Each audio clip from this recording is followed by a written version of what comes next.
Hey, what's up? Andrew Kramer here for CreativeCow.net, and in today's tutorial I'm going to be showing you how to create the look of the new Apple iPod Nano commercials. However, if you're watching this, say, 5 years from now, you may not know what I'm talking about, so I took the time to import this. Okay, here's the commercial.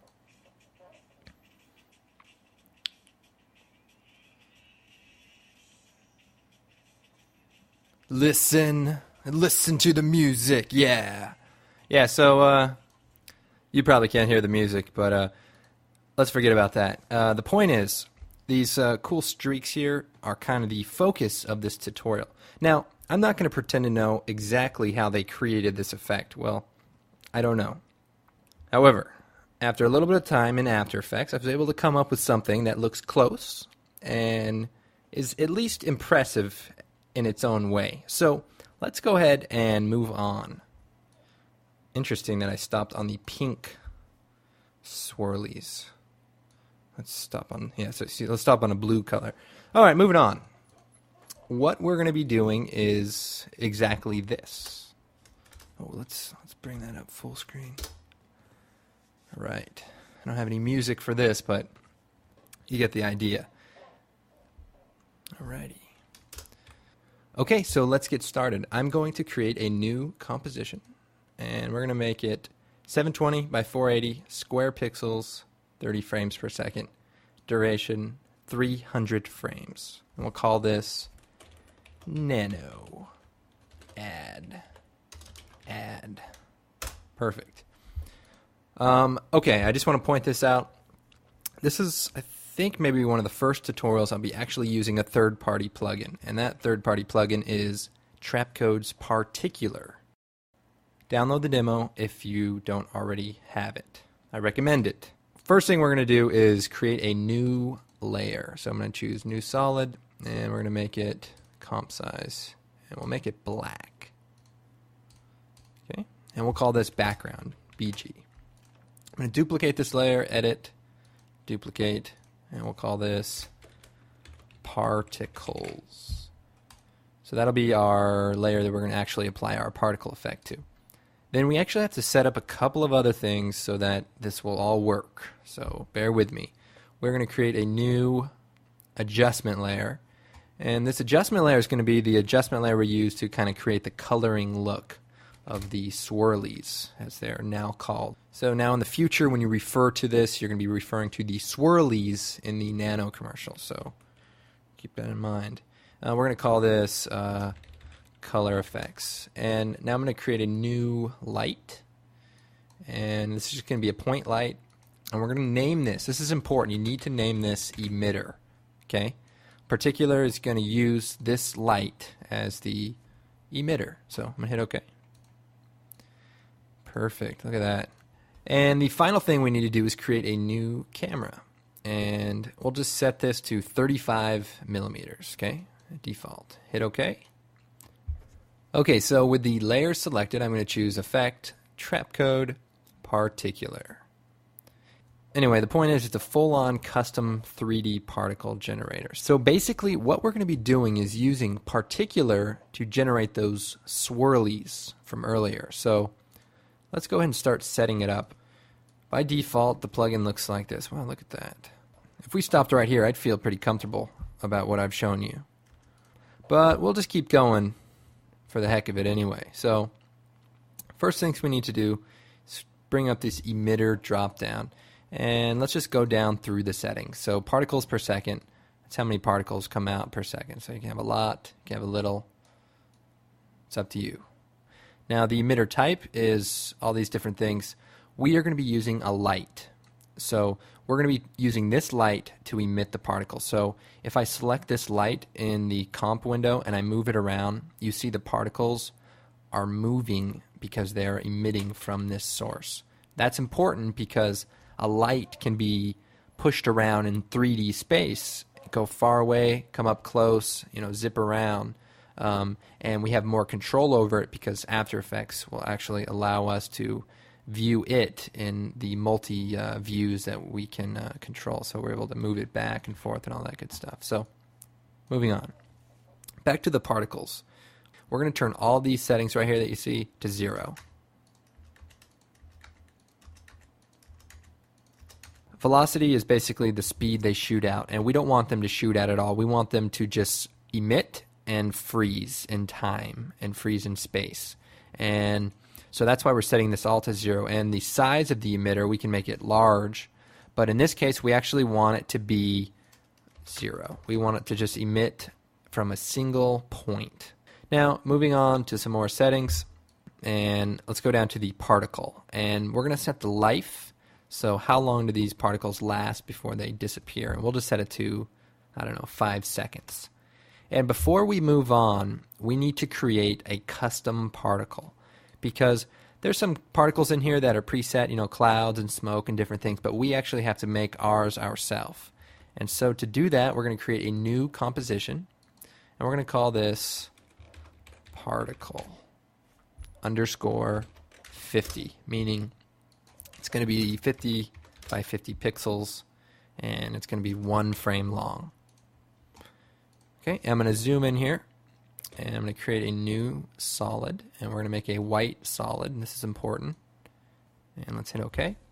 And I'm going to zoom in here, take the pen tool, and we're going to draw a shape on this layer, and it's going to be kind of just a thin line type of shape. Something like that. And the reason I'm using the pen tool, so it's not exactly perfect, you know, and it kind of has a little bit of variation to it. So then I'm going to take this layer and I'm going to duplicate it twice. I'm going to do Control D, Control D, and then I'm going to take the first duplicated layer, move it over here, double click on the mask, and then scale it down just a little bit. And just we're going to put this right there. And if I hit enter and then take this duplicated layer, double click on the mask, scale it down a little bit also, and move it just about here. Then I'm going to take a new layer again, and we're going to take the elliptical mask circle tool basically and make a small circle like about that big. And we want to be one about here. Duplicate the layer, Control D, move one over here, duplicate it again, and let's move one down here. And let's shrink this up just a little bit. Okay, now we need to lower the opacity of all these layers. So let's select the first layer, hold down Shift, select the last layer, hit the letter T, and then click on the number for the opacity and hit 10. And then I'll take them all down. Then we want these 3 top new layers, basically the circles, to be 25 opacity. So I'm going to select those 3, hit T, and hit 25. And that way they're all just slightly more opaque than the other layer. So anyway, that's probably the hardest part we're going to have to deal with. Now once we have this particle, let's just drop it into our comp and shut the eye off for it, because we don't want to see it. We're going to let the particle generator use it as a particle source. So back to particular, I'm going to scroll down, and by the way, F3 brings up our effects controls. And I'm going to go down to my particle setting, and I'm going to just shut these as we go through them. Go down to my particles, set the particle type to custom, and set the custom layer to our particle 50 pixels. And we want to sample, let's see, loop, start at birth and loop, and that way it'll just kind of continue on. Alright, now let's go ahead and start setting up the emitter or the light. So instead of actually animating this, we're just going to use an expression that has some random movement to it. So with the emitter selected, I'm going to hit P to bring up the position, hold down Alt, click on the stopwatch, and this is going to allow us to type an expression. So what I'm going to type is wiggle, begin parentheses, 0.5, so period 5, comma, 100, end parentheses. What this is going to tell After Effects, or more specifically this emitter layer, is to wiggle the position 0.5 times every second, so wiggle every 2 seconds, and offset itself 100 frames. so that this little item here, our light, is going to be bouncing around kind of smoothly over time. So I'm going to hit enter, and let's go ahead and preview just our light, and let's just see what it does.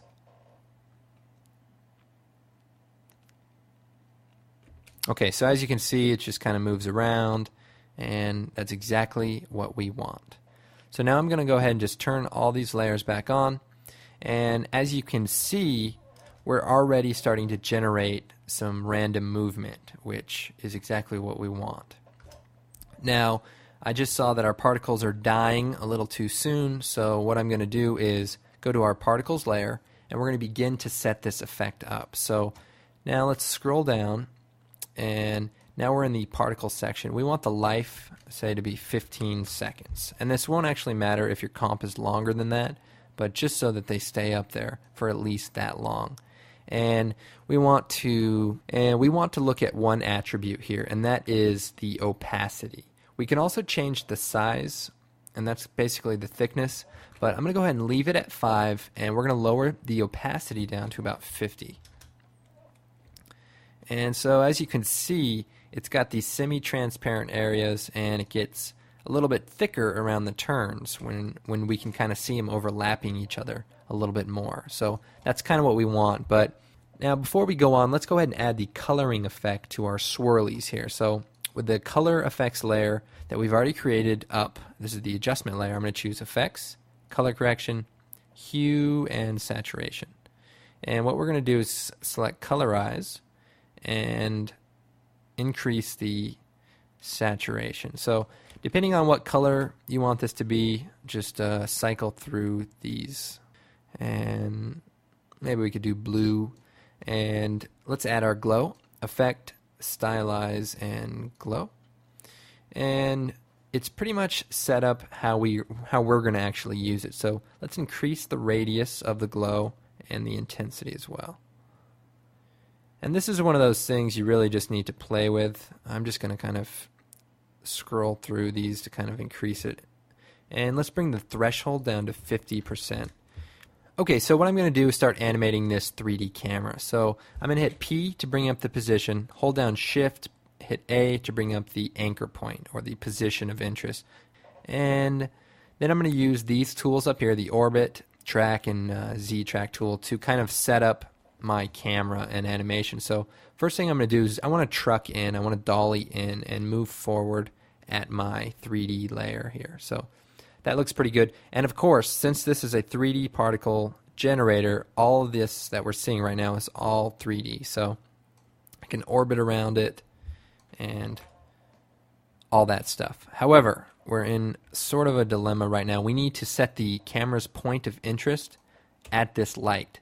So the good thing is the light is our reference point. So let's change our active camera to our top view, and let's select the camera, and let's bring our anchor point or position of interest closer to where our light is. And as you can see, the light is pretty close to it. So that should work, and I'm going to go back to my active camera, and I'm going to select the orbit tool, and like I said, we can see that this is actually taking up 3D space. Okay, we can actually animate this, but as you can see, it's kind of taking a lot of rendering power to get this to render. It's got the glow and the particles being generated. So we're going to try to speed that up with a great little tool inside the particular settings. If we scroll all the way down, we have this thing called Motion Preview. And what this does is creates this, basically this little line that renders extremely fast and will allow us to see what we're doing. However, let's shut off the color effects layer for right now while we animate this. So from the beginning here, I'm going to set the stopwatch for the point of interest and the position. And I'm just going to move forward, and I'm just going to orbit around this a little bit, and then take the track tool and bring it back into position, and maybe the track Z, and just zoom in a little bit just to kind of give it some depth. And then I'm going to go to the end of the comp here and orbit back around some more. And maybe we'll track zoom out a little bit. So these 3 tools, there's nothing special to what I'm doing. I'm just trying to give it some random movement as it's animating, just to show that it's actually in 3D space. So I'm going to select these 2 things, hold down Shift, and hit F9 to give it easy ease curves. And then I'm going to select these 2 keyframes in the middle and right click and choose Rove Across Time. And what that's going to do is basically position them in the center of the animation so that it's smooth when it gets to them and it doesn't slow down. Sometimes if you have Bezier curves, it can slow down as it goes into the turn and then speed up as it goes out to it. So if we set them as Rove keyframes, they automatically position themselves to not annoy you, which is always a good thing. So now some of you out there might be able to set up the animation for the camera without having to use this motion preview in the particles. However, you must be on some high-tech system like a dual Pentium, Pentium 2 system or something like that, and frankly, we just don't have that kind of technology here. So I'm sorry, we have to use the motion preview, but I recommend it. So now when we switch back to the full render and we turn our color effects back on,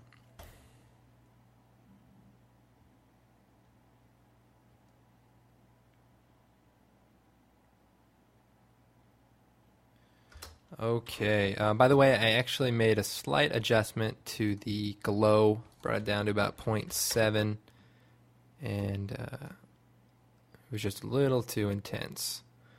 So let's make that 108 and 0.7, so that seems to work all right. Let's just go over a couple of the important things to think about when you're working on this for yourself, and that is how many particles you emit per second. Let me show you what happens if I speed up my expression. Instead of making it 0.5, what if I make it 2? So 2 times every second it moves 100 pixels approximately. And what's going to happen is, yeah, exactly, it's going to move very, very fast, and it's going to have a lot of spotting in it. So what you need to do is increase the amount of particles that are emitted per second. So say like 2,000 might even be needed in order for this to work properly. And what you also want to do is go down to the particles and bring the opacity down. So the opacity and the particles per second, those two kind of go hand in hand, because the more particles, the more opaque it's going to be, and you need to kind of balance that out by bringing the opacity down to what you think is necessary for this effect to look proper.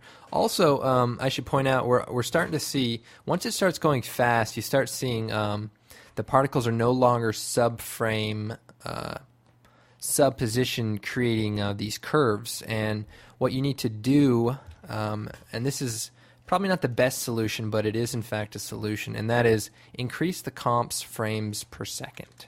So if you make it 90 and you go to your frame rate and make it 90 in your preview and skip 2 frames, it'll still play back at basically 30 frames per second. And when you render it out, bring it back into your project and then just put it into a 30 frame comp. Unfortunately, you won't be able to just pre-comp this because of the way After Effects handles the particles and anyway, just take my word for it. First off, let's go ahead and change the color back to like that orange. So I'm going to go change the hue over to like, how about that? That looks red. Okay, well, I hope you found this tutorial useful. I'd also just like to point out, if you haven't already downloaded or ordered your issue of the new Creative Cow magazine, I would recommend it. It is a good one. You know, Ron, Kathleen, Tim, all the contributing editors, Aaron, everyone put together one hell of a magazine. So go check it out. And of course, you can check out my website, videocopilot.net. All right, well, thanks for watching. Gosh, I wish I had like an ending, you know, something I could say at the end of all my tutorials like, gosh, I can't think of anything. How about this? Shoot.